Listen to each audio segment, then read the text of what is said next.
Well, it really depends on the CCA in question. I think different CCAs have different approaches. But what we're seeing in PPAs are a lot of negotiations around the credit support offered, and it really differs. So, for example, Peninsula Clean Energy will offer credit support in the form of a lockbox. Other CCAs will offer no credit support at all. But I think what we're seeing across the board is really a willingness of the CCAs to work with the sellers of energy to arrive at a PPA that's going to, in the end, be financeable. And so they're looking long term at what are really the concerns of not just the sellers of power, but also lenders to these projects and investors in these projects.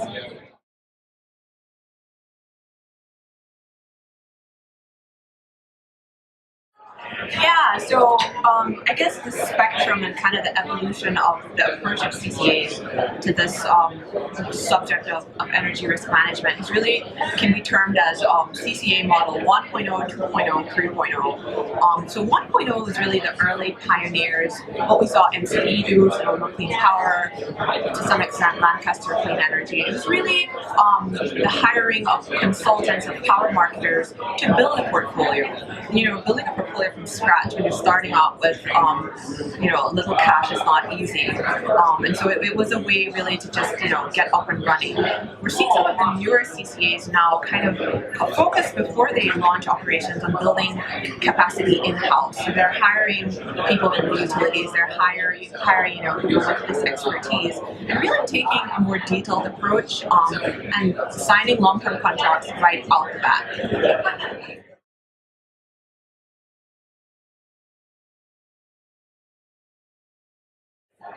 Well, I'd say a bright spot in the near term would be the resolution of the power charge and difference adjustment proceedings currently before the California PUC.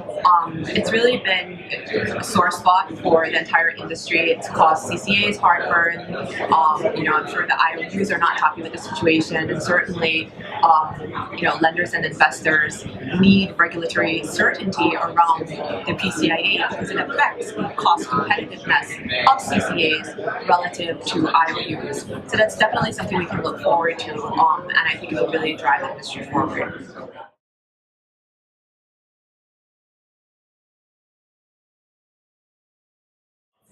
Well, I think New York is doing a lot of interesting things right now with CCAs. So CCAs have been enabled in New York since 2016.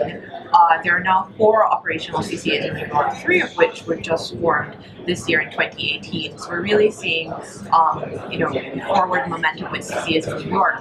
It's interesting. In March, the New York Public Service Commission issued an order that allows CCAs to be integrated with community solar projects in New York.